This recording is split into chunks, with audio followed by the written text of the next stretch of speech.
Do you just say, well, you got your license is suspended and you do 32 hours community? I mean, that person should be treated differently than a person that accidentally had 3 drinks instead of 2 at the Christmas party and got a DWI. So I guess what I'm saying is, I think that public health regulation of places like the Raw Shop would also be more honest than making them say for tobacco use only, or putting roses in crack pipes. Crackheads are going to find a way to smoke to crack. Russell, first of all, does that make any sense to you? I'm a little bit insulted that in your show, no, don't be insulted, Dave. In the city, that you have in one sentence put marijuana and crack in the same sentence, and that you continue to bring marijuana into some drug use, drug culture, get high attitude. This is a civil rights issue. This is a civil rights issue, just like gay rights, just like civil rights from the 50s and 60s. When it gets legal in California and other states, and when people from California come here with their medical prescription, I want them to join me, and I will help them get arrested. If they get arrested, then we will challenge the fact that full faith and credit, they have every right to have this marijuana, that they have a legal prescription in California, and they have a right to do it. You know what I'm really concerned about? We're not at all at odds on that. These drinks in the morning. Everybody in America now knows about these drinks at the Circle K and the convenience store. They're called these energy drinks. Right. These things are toxic time bombs for kids to be drinking, and they're finally passing laws to maybe say, please, don't get your kids under 16 to be drinking them. But right now, you can walk in there at 12 years old and drink a nice big one of these big energy drinks. And they've got sexy little signs, and they've got great designs, and you see them all at the festivals. These drinks are poison. They're toxic. They've got speed in them. They've got caffeine, triple shots.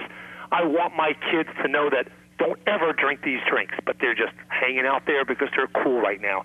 You ever see these little pills that they want you to take, these vitamin picker-ups? Yeah, these little buffers. I mean, it's horrible, the things that people are putting in their system. So this is what I'm saying, Dave. Marijuana joint, it's at the same level as other drugs. The government's aim in regulating some things is like, in crimes, it's usually, you stole something from me, you hurt me. But in what they call victimless crimes, and again, I'm not really trying to say I think crack use, heroin use, this stuff is devastating. But the truth is the heroin addict. He's certainly to be pitied a lot more than the casual marijuana user, because that's probably not going to be nearly as dangerous. Although some people are obsessive about their marijuana use and are maybe being hurt by it. It affects your motivation. I mean, anything done to excess. What I'm saying is, any situation from an energy drink to shooting up heroin, okay, it's really a public health issue. If too many people feel a need to start doing that, that means they're kind of hurting themselves. And I guess as a society as a whole, we kind of suffer. But should any of those people really be criminals, or should they be pulled off the street and we try to straighten them out or address their problems? Because I'm wondering what happens when a person with a serious drug addiction problem, a lot of those people, they just die. They never get well. Alcohol, worst of all. But who's the number one opponent in lobbying against marijuana? But when a person... Can you tell me, Russell, who's the number one opponent against marijuana? Who do you think? Against marijuana being legalized? Probably the drug dealers. I wouldn't want to pay taxes on that stuff. The alcohol industry. Yeah, I go along with that. Drink less. It's all about the money, baby. That's right. And you can go into a liquor store and buy a thing of grain alcohol and take a couple of swigs, and you will go blind. You will go blind. And that's a danger. 100,000 deaths a year.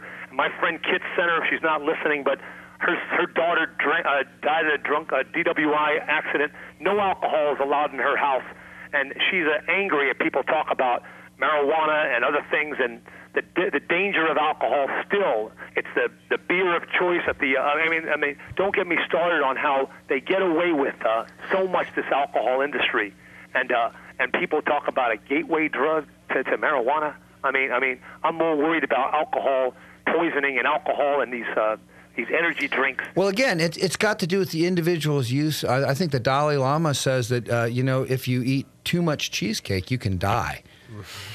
So anything taken to excess is going to become toxic.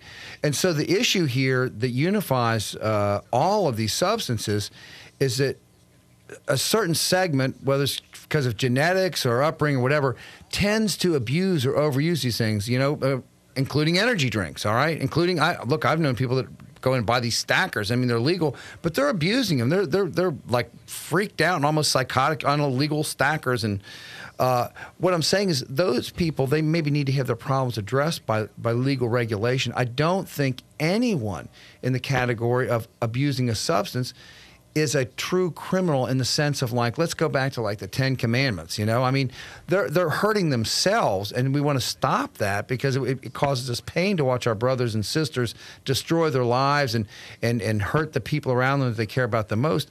But it's not a crime in the classic sense. I mean, I've been a lawyer a long time, and when you really get right down to it, you know, if I steal your stuff, that's a crime. You know, if I punch you, that's a crime. You know, I mean, but it's not like, the use of substances is often justified and sometimes not. If you got a prescription from a doctor, you can still abuse the drugs he gives you. He gives you 30 Vicodins. Well, if you take 10 of them, you know. I agree with you, and that's one thing, that if you're a danger to the community or you're a danger to yourself, it's the suicide issue, is that suicide is not against the law. Obviously, if you can succeed, you're dead.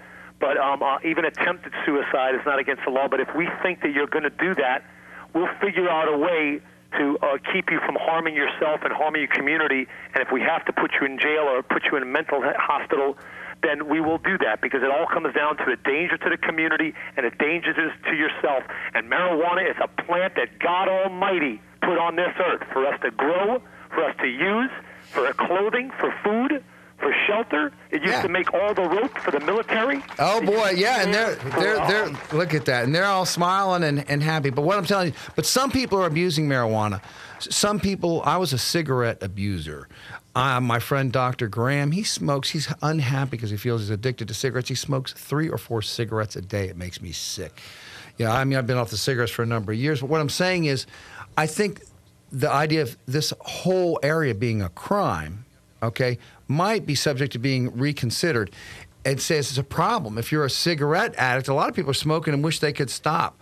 If you are doing too much energy drink, if you're smoking too much marijuana, what I'm saying is the way people use, a lot of people casually use marijuana, you know, or maybe even other substances very, very casually in a way that doesn't represent a threat to their own health or others. But when people are obviously having a problem, you know, when a woman has left her home and her children and, is prostituting herself to get crack and doesn't have a place to stay at night, and, well, then that's a problem, okay? I think those people need to be helped, but I think we need, I guess what I'm calling for is a little bit of honesty. I think calling, crack pipes, roses in a glass tube, calling, things to smoke hashish for tobacco use only. I mean, I think I have sympathy for the business owners that are just trying to run commerce legally, that are forced to do it. But why don't we just call a spade a spade? And if we think someone's got a problem, if you want to regulate it and you want to pick them up on the grounds of having a mental problem or illness that's a danger to themselves or others, but not as a criminal. I don't think marijuana smokers or even other drug abusers are truly criminals in that sense. I think they need the attention of the law. But I think the hand of the law that marks you a criminal makes you a convicted felon. For the people that rehabilitate themselves, drunks that rehabilitate themselves, it takes a tremendous amount of courage and effort, spiritual development to rehabilitate yourself from a drug addiction or an alcohol addiction. They get done and they're convicted felons. They can't get a job. Their life is over. Doesn't make any sense to me, Dave.